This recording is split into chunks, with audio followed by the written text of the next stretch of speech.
O soluço de 1 bilhão de almas. Disse que Martinho Lutero tinha um amigo íntimo, cujo nome era Micônio. Ao ver Lutero sentado dias a fio trabalhando no serviço do mestre, Micônio ficou penalizado e disse-lhe: Posso ajudar mais onde estou. Permanecerei aqui, orando, enquanto tu perseveras incansavelmente na luta. Micônio orou dias seguidos por Martinho. Mas enquanto perseverava em oração, começou a sentir o peso da própria culpa. Certa noite, sonhou com o Salvador, que lhe mostrou as mãos e os pés. Mostrou-lhe também a fonte na qual o purificara de todo o pecado. Segue-me, disse-lhe o Senhor, levando-o para um alto monte de onde apontou para o nascente. Micônio viu uma planície que se estendia até o longínquo horizonte. Essa vasta planície estava coberta de ovelhas, de muitos milhares de ovelhas brancas. Havia somente um homem, Martinho Lutero, que se esforçava para apacentar a todas. Então, o Salvador disse a Micônio que olhasse para o poente. Ele olhou e viu vastos campos de trigo brancos para a ceifa. O único ceifeiro que lhe dava para cegá-los estava quase exausto. Contudo, persistia na sua tarefa. Nessa altura, Micônio reconheceu o solitário ceifeiro. Seu bom amigo, Martinho Lutero. Ao despertar do sono, tomou esta resolução: Não posso ficar aqui orando enquanto Martinho se afadiga na obra do Senhor. As ovelhas devem ser pastoreadas, os campos têm de ser ceifados. Eis-me aqui, Senhor. Envia-me a mim. Foi assim que Micônio saiu para compartilhar o labor de seu fiel amigo. Jesus nos chama para trabalhar e orar. É de joelhos que a Igreja de Cristo avança. Foi Lionel Fletcher quem escreveu. Todos os grandes ganhadores de almas, através dos séculos, foram homens e mulheres incansáveis na oração. Conheço como homens de oração quase todos os pregadores de êxito da geração atual, tanto como os da geração próxima passada, e sei que, igualmente, foram homens que oravam intensamente. Certo evangelista tocou-me profundamente a alma quando eu ainda era jovem repórter de um diário. Esse evangelista estava hospedado em casa de um pastor presbiteriano. Bati à porta e pedi para falar-lhe. O pastor, com voz trêmula e com um rosto iluminado por estranha luz, respondeu: Nunca se hospedou um homem como ele em nossa casa. Não sei quando ele dorme. Se entro no seu quarto durante a noite para saber se precisa de alguma coisa, encontro-o orando. Vi-o entrar no templo cedo de manhã e não voltou para as refeições. Fui à igreja. Entrei furtivamente para não perturbá-lo. Achei-o sem paletó e sem colarinho. Estava caído de bruços diante do púlpito. Ouvi a sua voz como que agonizante e comovente, instando com Deus em favor daquela cidade de garimpeiros, para que dirigisse almas ao Salvador. Tinha orado toda a noite. Tinha orado e jejuado o dia inteiro. Aproximei-me furtivamente do lugar onde ele orava prostrado. Ajoelhei-me e pus a mão sobre seu ombro. O suor caía-lhe pelo corpo. Ele nunca me tinha visto, mas fitou-me por um momento e então rogou: Ore comigo, irmão.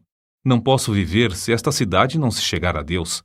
Pregara ali 20 dias sem haver conversões. Ajoelhei-me ao seu lado e oramos juntos. Nunca ouvira alguém insistir tanto como ele. Voltei de lá assombrado, humilhado e estremecendo. Aquela noite assisti ao culto no grande templo onde ele pregou. Ninguém sabia que ele não comera durante o dia inteiro, que não dormira durante a noite anterior. Mas, ao levantar-se para pregar, ouvi diversos ouvintes dizerem: A luz do seu rosto não é da terra. E não era mesmo. Ele era conceituado instrutor bíblico, mas não tinha o dom de pregar. Porém, nessa noite, enquanto ministrava, o auditório inteiro foi tomado pelo poder de Deus. Foi a primeira grande colheita de almas que presenciei. Há muitas testemunhas oculares do fato de Deus continuar a responder às orações, como no tempo de Lutero, Edwards e Judson. Transcrevemos aqui um comentário publicado em certo jornal. A irmã Debney é uma crente humilde que se dedica a orar. Seu marido, pastor de uma grande igreja, foi chamado para abrir a obra em um subúrbio habitado por pobres. No primeiro culto não havia nenhum ouvinte. Somente ele e ela estavam presentes. Ficaram desenganados. Era um campo dificílimo. O povo não era somente pobre, mas depravado também. A irmã Dabney viu que não havia esperança a não ser clamar ao Senhor e resolveu dedicar-se persistentemente à oração.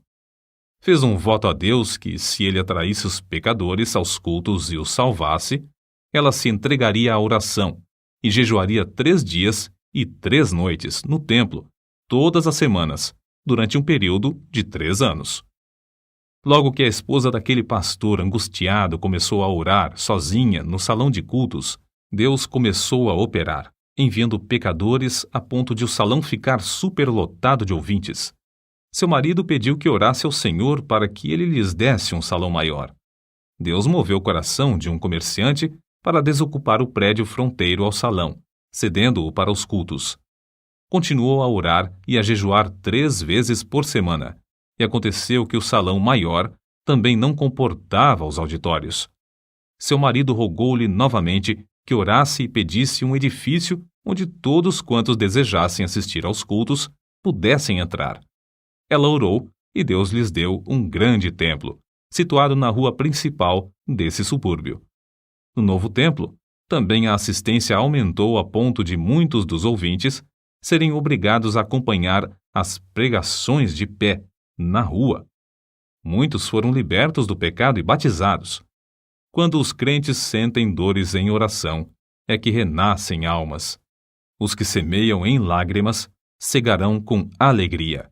Salmos, capítulo 126, versículo 5. O soluço de 1 bilhão de almas na terra me soa aos ouvidos e comove o coração. Esforço-me, pelo auxílio de Deus, para avaliar, ao menos em parte, as densas trevas, a extrema miséria e o indescritível desespero dessa multidão de almas sem Cristo. Medita, irmão, sobre o amor do Mestre, amor profundo como o mar. Contempla o horripilante espetáculo de desespero dos povos perdidos, até não poderes censurar, até não poderes descansar, até não poderes dormir. Sentindo as necessidades dos homens que perecem sem Cristo, foi que Carlos Inwood escreveu o que falamos há pouco, e é por essa razão que se abrasa a alma dos heróis da Igreja de Cristo através dos séculos.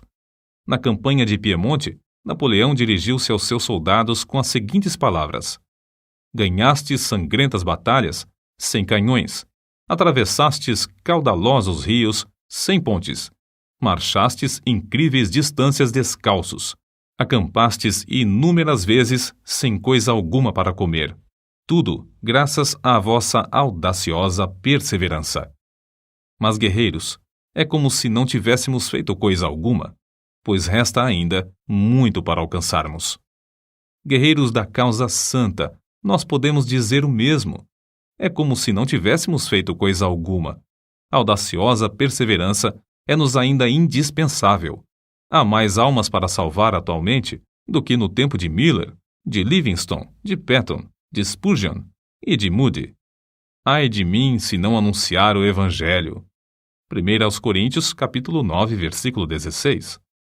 Não podemos tapar os ouvidos espirituais para não ouvir o choro e os suspiros dos atuais 6 bilhões de almas na Terra, que não conhecem o caminho para o lar celestial.